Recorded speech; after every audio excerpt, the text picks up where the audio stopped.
जेव्हा टीव्ही कॅमेरे चालू असतात तेव्हा नेते एकमेकांवर आगपाखड करतात, आरोप प्रत्यारोप होतात. पण जेव्हा विषय बिझनेसचा येतो, अर्थकारणाचा येतो, तेव्हा सगळे पक्ष एकाच माळेचे मणी असं म्हणलं जातं. सध्या देशात एक विषय जाम पेटलाय. गॅरेज आणि सर्व्हिस सेंटरच्या बाहेर गाड्यांच्या लांब रांगा लागल्यात.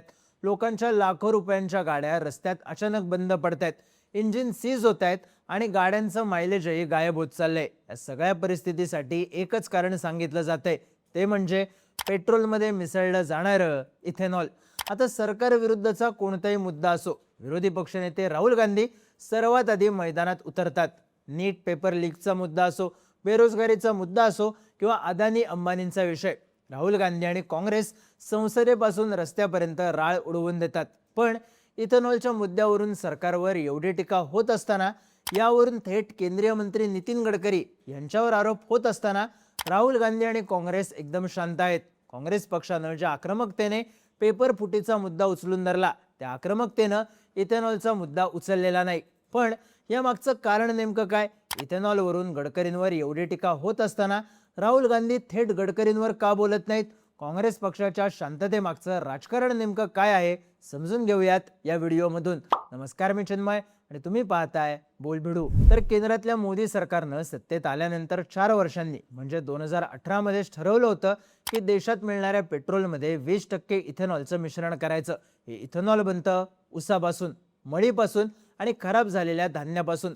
आता सरकारचा दावा आहे की यामुळे प्रदूषण कमी होईल आणि कच्चं तेल आयात करण्याचा खर्चही वाचेल. खरं तर इथेनॉलमध्ये हायग्रोस्कोपिक प्रॉपर्टी असते, म्हणजे ते हवेतलं पाणी शोषून घेऊ शकतं. त्यामुळे पावसाळ्यात गाडीच्या टाकीत थोडा जरी ओलावा आला तर पेट्रोल आणि इथेनॉल वेगळं होतं आणि इंजिनमध्ये पाणी जातं. यामुळे आता 2023च्या आधी बनलेल्या लाखो गाड्या ज्या E20 पेट्रोलसाठी अनुकूल नाहीत, त्यांची इंजिनं खराब होत आहेत, इंजिनला गंज लागतोय.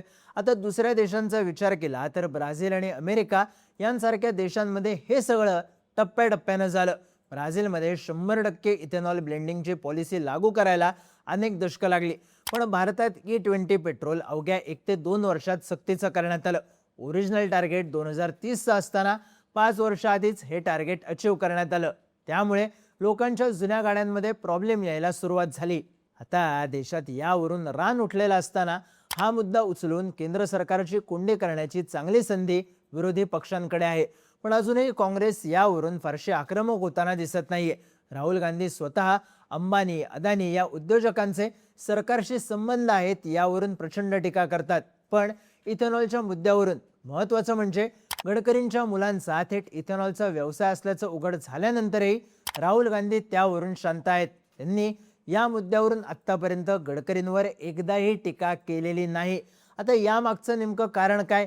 हे सगळं राजकारण काय सुरू आहे ते समजून घेऊयात. मुळात भारतात राजकारण करायचं असेल तर त्यासाठी पैसा लागतो. आता हा पैसा कुठून येतो ते जर आपण शोधून काढलं तर राहुल गांधी आणि काँग्रेस इथेनॉलच्या मुद्द्यावरून एवढे शांत का आहेत हे लक्षात येतं. आता इथेनॉल कशापासून बनतं? तर साखर कारखान्यांमध्ये उरणाऱ्या मळीपासून आणि ऊसाच्या रसापासून. मग जर आपण देशातल्या साखर कारखान्यांवर नजर टाकली तर बहुतांश कारखाने हे राजकीय नेत्यांच्या मालकीचे किंवा त्यांच्या नियंत्रणाखाली असल्याचं दिसतं.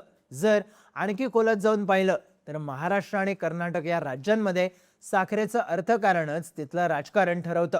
महाराष्ट्राचा विचार केला तर पश्चिम महाराष्ट्रात साखर कारखान्यांचं जाळं हे काँग्रेस आणि राष्ट्रवादी काँग्रेसच्या नेत्यांनी विणलंय. आज त्यापैकी काही नेते जरी भाजपमध्ये गेले असले तरी या सिस्टीमची मूळ मालकी काँग्रेस आणि राष्ट्रवादीकडेच आहे असं म्हणलं जातं. यात आघाडीवर आहे ते बारामतीचं पवार कुटुंबीय. पवारांचं बरंचसं राजकारण माळेगाव, छत्रपती, सोमेश्वर अशा कारखान्यांशी जोडलेलं आहे. तिकडे अहिल्यानगरचा विचार केला तर तिथे बाळासाहेब थोरातांचा सहकार महर्षी भाऊसाहेब थोरात सहकारी साखर कारखाना इथेनॉल निर्मितीपासून वीज निर्मितीपर्यंत सगळ्यांचंच उत्पादन करतो.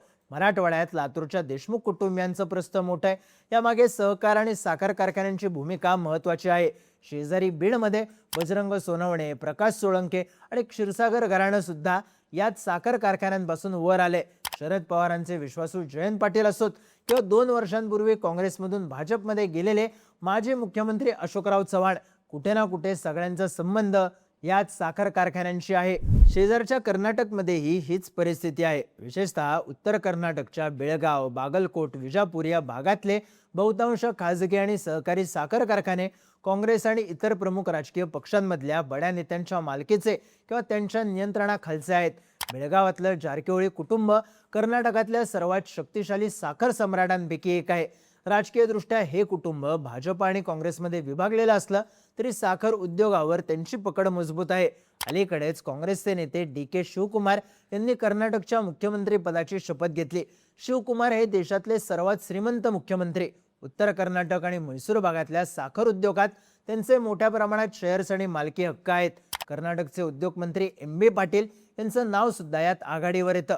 ब्लॉसम शुगर्स सारखे मोठे कारखाने त्यांच्याच नियंत्रणाखाली चालवले जातात. काँग्रेसचे शमशुद्दीन नेर्ले असोत किंवा भाजपचे कत्ती निराणी यांसारखी बडी कुटुंबीय, कर्नाटकच्या राजकारणात साखर सम्राटांचं जाळं मोठं आहे. आता विचार करा, केंद्र सरकारनं जे E20 पेट्रोल सक्तीचं केलंय त्याचा थेट फायदा कोणाला होतोय? तर देशातल्या याच साखर सम्राटांना.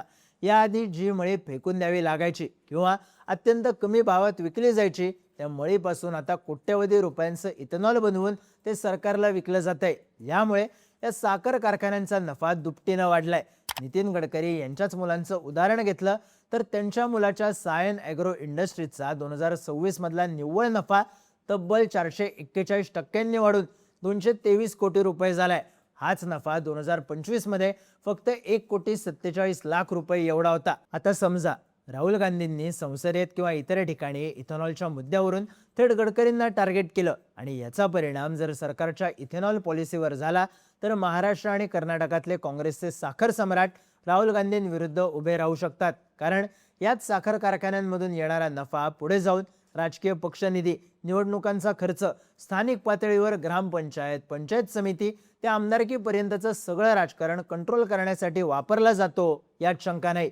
यामुळे स्वतःच्याच पक्षाची आणि आपल्याच नेत्यांची आर्थिक कोंडी करण्याची रिस्क राहुल गांधी घेत नाहीयेत असं बोललं जात आहे. थोडक्यात काय तर इथेनॉलची पॉलिसी जरी भाजप सरकारने आणली असली तरी त्याचा फायदा भाजप सोबतच विरोधी पक्षातल्या साखर सम्राटांनाही होतोय. यामुळे हे पक्ष अजून तरी या विषयावर उघडपणे सरकारवर टीका करणं टाळतायत. राजकारणाच्या भाषेत यालाच म्युच्युअल अंडरस्टँडिंग किंवा सोप्या भाषेत तेरी भी चूप और मेरी भी चूप असं म्हणतात. पण यामध्ये भरडला जातो तो सामान्य माणूसच. हे राजकारणी त्यांचा कधी विचार करतील हा प्रश्न सगळ्यात मोठा आहे. तुम्हाला याबद्दल काय वाटतं? राहुल गांधी किंवा काँग्रेस पक्ष इथेनॉलच्या मुद्द्यावर का बोलत नाहीयेत? तुमची मतं आणि प्रतिक्रिया कमेंट करून नक्की सांगा आणि राजकीय घडामोडी विस्तारानं जाणून घेण्यासाठी बोलबिडूच्या YouTube चॅनलला सबस्क्राईब करायला विसरू नका.